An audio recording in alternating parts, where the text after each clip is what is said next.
अस्सलाम वालेकुम friends, welcome to my YouTube channel. आज मैं आपको बताऊंगा कि एनालिसिस ऑफ वेरिएंस, इसको हम अनोवा कहते हैं, उसको हम किस तरह परफॉर्म करते हैं और उसके जो रिज़ल्ट्स हैं उनको किस तरह हम जो है वो डिस्क्राइब करते हैं। आज हम जो एनालिसिस करेंगे वो एनालिसिस होगा टू वे अनोवा। अनोवा जो होता है वो दो तरह का होता है, एक होता है वन वे अनोवा, एक होता है टू वे अनोवा। जो वन वे अनोवा होता है वो सी आर डिज़ाइन के अंदर यूज़ होता है, जिसके अंदर एक ही आपका ट्रीटमेंट हो, एक या दो ट्रीटमेंट हो। लेकिन अगर आपके पास दो से ज़्यादा ट्रीटमेंट या वेरिएबल्स हैं, फैक्टर्स हैं, तब हम टू वे अनोवा जो है वो परफॉर्म करते हैं। तो आज हम टू वे अनोवा जो है उसको परफॉर्म करेंगे। उसके लिए ये एक मेरे पास डेटा है। इस डेटा में से लेट्स सपोज हम प्लांट हाइट जो है उसका अनोवा जो है वह परफॉर्म करेंगे। तो उसके लिए ये तीन हमारे पास रेप्लिकेशन है, R1, R2, R3। ये रेप्लिकेशन जो होती हैं ये अनोवा के अंदर यूज़ होती हैं।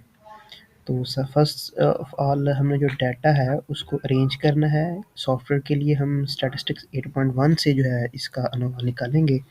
तो उसकी कुछ रिक्वायरमेंट्स होती हैं, डाटा के ख़ास अरेंजमेंट से जो है हम सॉफ्टवेयर के अंदर यूज़ कर सकते हैं। तो उसका जो अरेंजमेंट का जो तरीक़ाकार है वो लाइक दैट कुछ इस तरह से होगा कि फ़र्स्ट ऑफ ऑल हमारे पास ट्रीटमेंट्स होंगे।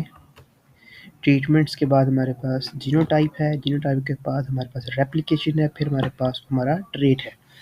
इसकी अरेंजमेंट हमने इस तरह से करनी है कि पहले हमने हमारा जो ट्रीटमेंट 1 है उसके अंदर हमारी जो जीनोटाइप्स हैं उनको लिखना है G1, G1, G1, और उसकी जो रेप्लिकेशन है G1 की ट्रीटमेंट 1 के अंदर 1, 2, 3 पहली रेप्लिकेशन, दूसरी रेप्लिकेशन, तीसरी रेप्लिकेशन उसको हम लिखेंगे। जैसे ये हमारे पास डेटा है, इसको हम यहाँ से कॉपी करते हैं।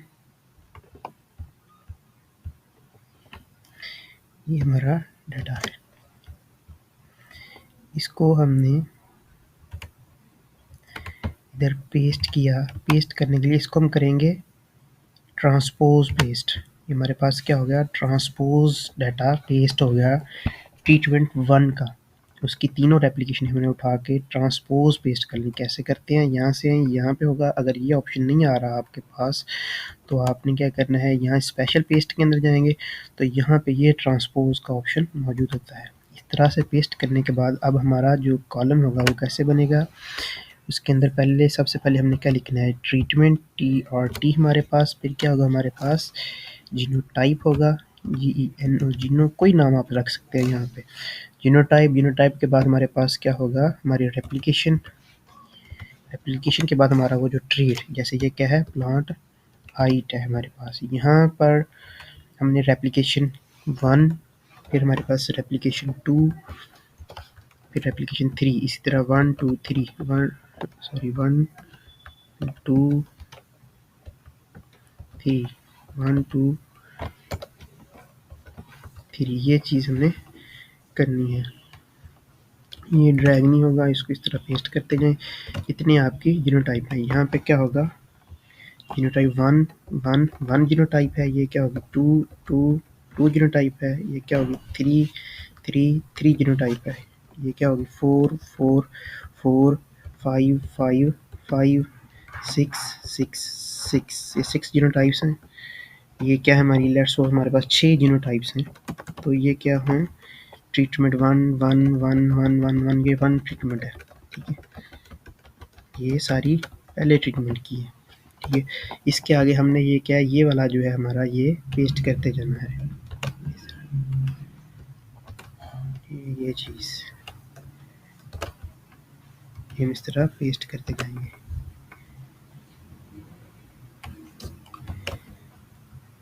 इस तरह पेस्ट करते जाएंगे इसके सामने।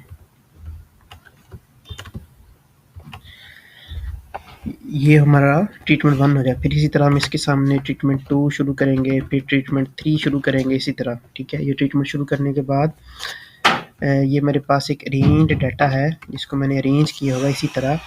ये मेरे पास ट्रीटमेंट 1 है, ये मेरे पास ट्रीटमेंट, फिर सामने ट्रीटमेंट 2 है, आपको नज़र आ रहा है। ये उसकी जीनोटाइप्स हैं।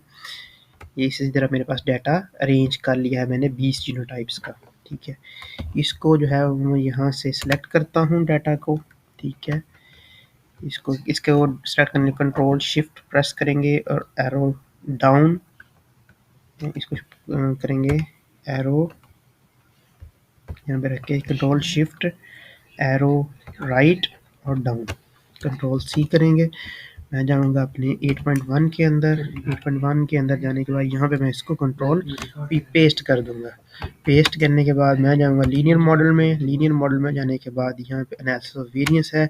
अब क्योंकि मेरे पास एक से ज़्यादा फैक्टर्स हैं, जिस तरह जीनोटाइप्स एक फैक्टर है मेरे पास और दूसरा फैक्टर क्या है मेरे पास, ट्रीटमेंट्स हैं, मेरे 4 ट्रीटमेंट्स हैं, तो मेरे फैक्टर्स हैं, 2 फैक्टर्स हैं मेरे पास। तो इसके लिए क्या होगा, फैक्टोरियल डिज़ाइन, ये आरसीडी के अंदर भी होता है, सीआरडी के अंदर भी, सीआरडी फैक्टोरियल या आरसीडी फैक्टोरियल, मेरे पास है CRD factorial design. CRD factorial design जो होता है इसके अंदर रेप्लिकेशन जो होती है वो काउंट नहीं होती। इसके अंदर हमारे पास जो जीनोटाइप है वो एक फैक्टर है, हमारे पास ट्रीटमेंट जो है वो मेरे पास फैक्टर है, ये दोनों यहाँ पे आ जाएंगे। प्लांट हाइट जो है ये मेरा डिपेंडेंट वेरिएबल है, रेप्लिकेशन सीआरडी के अंदर नहीं होती। अगर आपके पास आरसीबी डिज़ाइन है तो आपने रेप्लिकेशन को रेप्लिकेशन के जो बॉक्स है उसके अंदर यहाँ से ड्रैग डाउन कर देना है। अब इंटरेक्शन इफेक्ट इनका निकालना है, ये भी होता है कि टू वे अनोवा है तो उसके अंदर इंटरेक्शन होता है कि जीनोटाइप और ट्रीटमेंट जो है इनका इफेक्ट क्या आया है, वो फाइंड आउट करने के लिए अब हमने वो टू वे हमने फैक्टर निकालना है। अब हम एनालिसिस लेंगे तो ये देखें, ये मेरे पास अनोवा बन के आ गया, ये जीनोटाइप ट्रीटमेंट, ये जीनोटाइप ट्रीटमेंट, ये इंटरेक्शन इफेक्ट है इसका। ये पी वैल्यू को देखते हुए हम इसको प्रेडिक्ट करते हैं। अगर पी वैल्यू आपकी 0 आ रही है, इसका मीन है कि मेरा जो अनोवा है वो सिग्निफिकेंट है, ये 0.05 तक सिग्निफिकेंट होता है। ये 0.026 आई है, ये क्या, ये भी सिग्निफिकेंट है, ये मेरा सिग्निफिकेंट अनोवा निकला है। ये तरीकाकार है जिससे हम जो है वो अनोवा फाइंड आउट करते हैं। एनालिसिस ऑफ वेरिएंस जो है किसी भी चीज़ का जो हमारी रिसर्च है उसके अंदर हम करते हैं। मज़ीद वीडियो के लिए आप लाइक करें तो हम आपको जो है वन वे अनोवा और जो दूसरे एनालिसिस हैं वो सिखाएंगे। थैंक यू, अल्लाह हाफिज़।